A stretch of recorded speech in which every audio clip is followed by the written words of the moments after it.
Hi, this is a part 2 of my video, my story with Granulomatous Mastitis.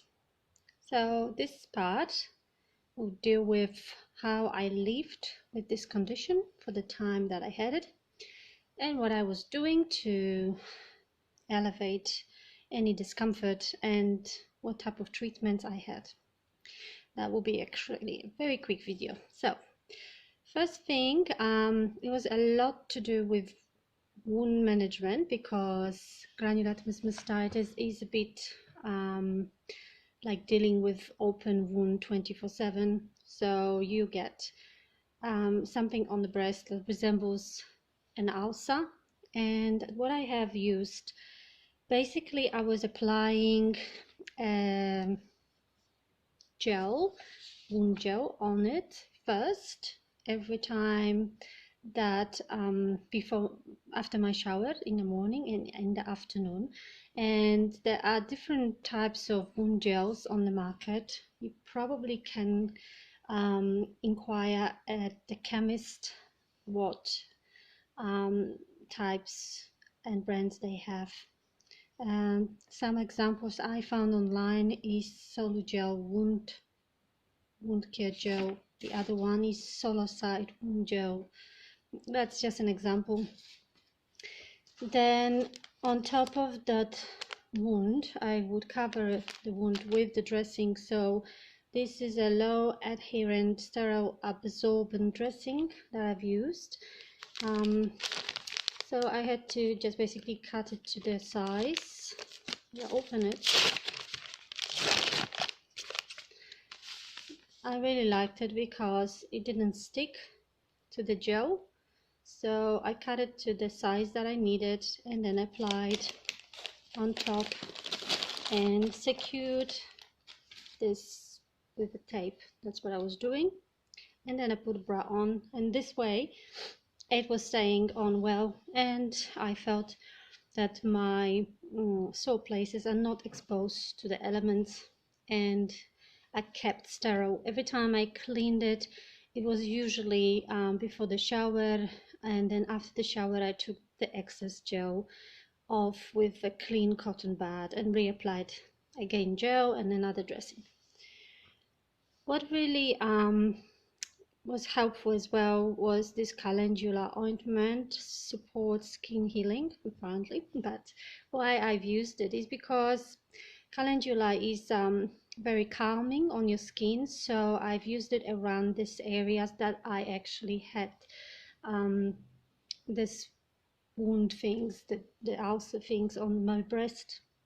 I didn't put it directly on, just around, and that helped a lot to soften the skin that was dry because of the dressings that I had to apply on every day. One more thing that I tried, that was my idea, was bentonite clay, and I've used this product mainly again on a healthy skin around the breast tissue because I had a very inflamed area there, and just wanted to check. When I used it, I just wanted to check whether that helps to decrease the inflammation, and actually it did help. I would say maybe the results would be measured like 20% improvement. That would be my feeling when I did that application. So what I did, I usually dissolved like a teaspoon with a bit of water and made a paste, applied the paste directly on a healthy skin around these affected areas, and covered gently with some clean soft cloth, wet cloth that usually was wet, just to keep it moist for 15 minutes, and then took it off, usually before the shower. That's what I did, and then took it off, washed it off, put the dressing on. It was a lot of maintenance, to be honest.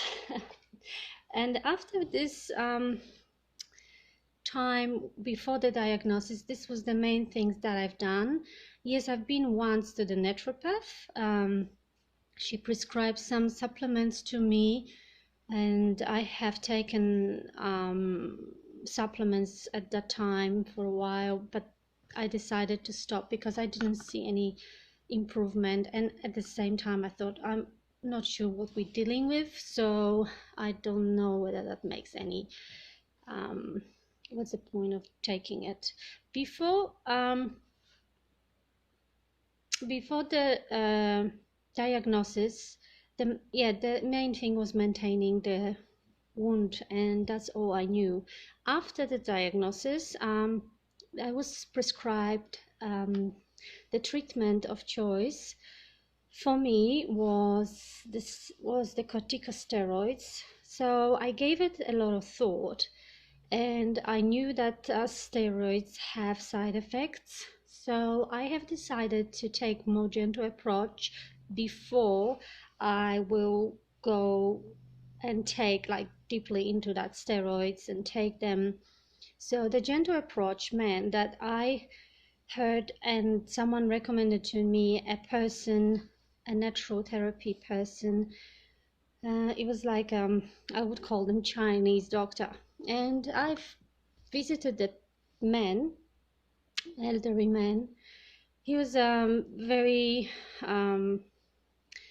he was just very quiet personality, very relaxed about everything he was doing with me. So I suppose this experience was interesting for me because I was at that time quite stressed. Um, Maybe to give you an example of the level of stress that I've actually experienced was that I was at that time in November, I had my exams and in uni, and to this day I don't know how this happened, but yeah, I mixed the days of my exam, one of my exams. So basically I came to the venue and I realized no one is there. So I looked around and I was just so worried. Like I worried because I knew something is not right, and I was thinking maybe I'm at the wrong place. So I checked and no, the right place, and then I realized that I came a day later. So that's just to give you an example at what state was my mind at that time. So when I have visited this um, Chinese natural medicine doctor, the first thing he talked to me about was actually stress, which I of course knew about, that stress is not good for us, and you know that we should deal with it wisely. But I think he just really tried to tell me that the stress and the mindset is the key to health. So if you don't have the right mindset, if you stress too much, your body will take it in and respond to it again, like in a negative way, and it's affecting your health a lot. And so I had to try to understand what stresses me and how can I reduce the stress. That's what I had to minimize as much as I could. The other thing that I've learned when I went to see this person was that when we are sick, we need lots of rest, and we need to give ourselves a bit of love and just to pump ourselves just a bit more. So never feel guilty you have to sleep more or you have to relax and go out, do some stuff that you enjoy. So I did a bit of jogging. I had one or two hobbies that I basically went back to and enjoyed and tried to get as much rest as possible. I was delegating a bit of work to others, more work to others, so I could reduce the amount of work that I had. Actually, he said to me, do not even worry about the dishes, do not worry about cleaning the house. Just, you know, if you feel tired, you rest. And I took it in. I actually really applied it every day for quite a while, and I felt that made a bit of a difference to how I felt. Lastly, there was a diet that he recommended, And I did the diet for 3 months. I was on a very actually strict diet. That was my actually decision to do it for 3 months. He recommended it to do it for as long as I feel that it helps me, and it makes to see if it makes a difference. So there was a diet that basically said I can't have a lot of products, but at the same time I knew some things you can substitute. So that's what I did. I even made my own bread, and so that was basically just to avoid gluten and stuff like that, um, and maybe some other things that he recommended, like nuts. But anyway, this probably was just it's just what he recommended for me, for what I was going through from my condition. So there was something that I felt it won't harm me. I took some supplements just to make sure I have enough B12 and other vitamins. In the meantime, I did a lot of juices, fresh salads, fruit salads, yeah, healthy bread made at home. So that's what I did.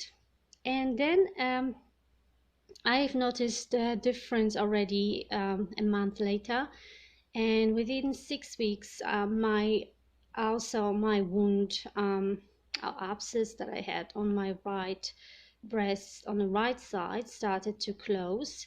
Of course, I was still applying the dressings through all this time, and then 2 weeks later, the other abscess that was opened on the left side, because I had two. The left one on the left side, big, that happened later. It opened up later, and I was really like, oh no, it's spreading. So that closed after that first one within about, I would say, 8 weeks. And yeah, it took around 2.5 months for me to get better and for my breast to heal. I still have scars after the wounds that I had, but I'm grateful that I'm well. Whether these treatments made help me to heal, I don't know. I cannot claim that. I just know that I did what I could and what I felt was right for me at that time. And I'm glad I was able to avoid steroids, corticosteroid treatments. If that wouldn't work, I was prepared to take that path, because eventually you try something that really works for you, and that's the main thing.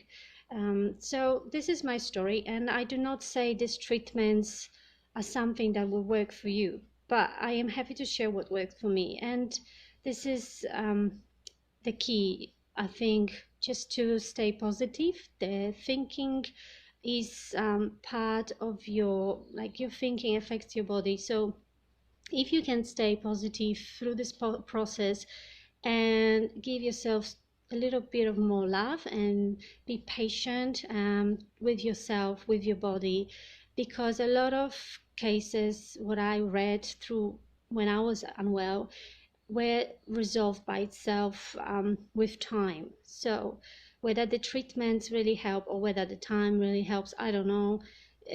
But there is hope that it can resolve and you can be clear and happy and live still fulfilled life after granulomatous mastitis and the experience with this condition. Some people don't have enough luck. Some people don't experience that resolution. It is, I suppose, something that is very upsetting to them, to these ladies, and my heart goes for them, because I know how much pain and how much frustration this can cause to anyone who is going through it. All the best. I wish you health again, and maybe I'll make another video on how I lived with it, in a different dimension, like looking at my overall experiences, why I feel it could affect me, and how actually you can stay on the positive side of it. when you experience this condition. All the best. Bye bye.